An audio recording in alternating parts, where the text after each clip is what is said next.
નવસારી જિલ્લા રાષ્ટ્રીય રાજપૂત કરણી સેના દ્વારા કલેક્ટરને આવેદનપત્ર પાઠવવામાં આવ્યું। આજરોજ નવસારી જિલ્લા રાષ્ટ્રીય રાજપૂત કરણી સેના દ્વારા અધિક કલેક્ટરશ્રીને એક આવેદનપત્ર આપવામાં આવેલ છે। જે આવેદનપત્રનો હેતુ આપણે જોઈ રહ્યા છીએ, પાછલા 10 દિવસથી સમગ્ર ગુજરાતમાં પુરુષોત્તમ રૂપાલાના જે નિવેદનને લઈને સમાજને જે ટિપ્પણી કરી રાજપૂત સમાજને એ કોઈપણ સંજોગોમાં ચલાવી લે તેવું નથી અને ત્યાંને ધ્યાનમાં રાખીને આજે રાજપૂત કરણી સેના દ્વારા આવેદનપત્ર આપવામાં આવ્યું છે।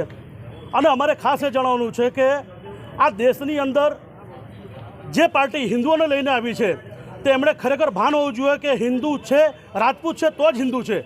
અને જો આ દેશમાં રાજપૂતો ન હોત તો આજે કદાચ હિન્દુ નામનો શબ્દ બી આ દેશમાં ન હોત।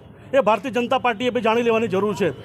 અને જે રાજપૂત રજવાડાઓએ સમગ્ર પોતાનું કિલ્લો ગઢ બધું જ આ દેશને દાનમાં આપ્યું છે, આ દેશને બનાવવા માટે, અને આજે 2% સાંસદો પોતાની ગાદી ટકાવવા માટે જો કોઈ સમાજની ટિપ્પણી કરતું હોય અને એને એમ લાગે છે કે રાજપૂત સમાજ ઉપર ટિપ્પણી કરીને કોઈ અન્ય સમાજને ખુશ કરવા માટે રાજપૂત સમાજ ટિપ્પણી કરીને તમે જો ગાદી મેળવવા માંગતું હોય તે ભ્રમ તમારા મગજમાંથી કાઢી નાખજો।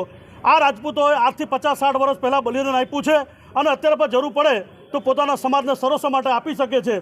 અને જે પ્રકારે રૂપાલા દ્વારા માતા બહેનોની ટિપ્પણી કરવામાં આવી છે એ રાજપૂત સમાજ કોઈપણ સંજોગોમાં ચલાવી નહીં લે।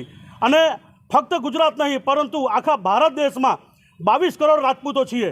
જો ભાજપ મોહડી મંડળ લોકોની ઉપર જો હાઈકમાન્ડ જો એક્શન ના લે તો રાજપૂતોએ ખરેખર વિચારને જરૂર કરવું પડશે કે ભારતીય જનતા પાર્ટીમાં બની શકે કે આવનાર સમયમાં 22 કરોડ લોકો આ પાર્ટીને છોડી પણ શકે તેવી પણ સમાજની તૈયારી છે।